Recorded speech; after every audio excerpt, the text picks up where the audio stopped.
अस्सलाम वालेकुम जी। इस गाय के बारे गल करते हैं। ये हैगी है जी फार्मिंग है। ये जी गर्मी बहुत महसूस करती, बहुत ज़्यादा।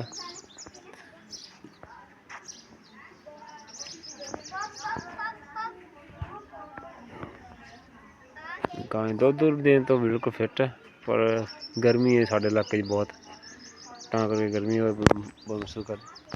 ये तो बच्चू है, देखने भी कितना हिलदा, सिर्फ गर्मी की वजह। देख सकते कितना झूलदा पे, सिर्फ गर्मी के हालात बहुत टाइट है इत्थे।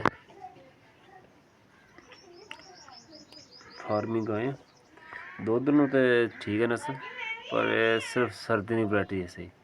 गर्मी तो झूटे ही खानियां ते बैठे दिखे होंकदियां।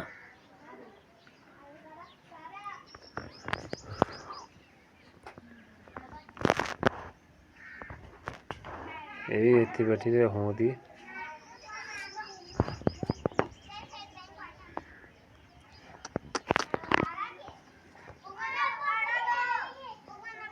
गर्मी के हालात डाउन सारे।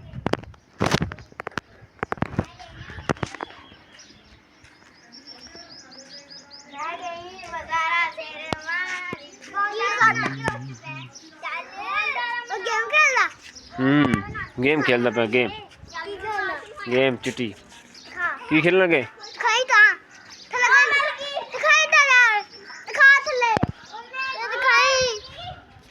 अच्छा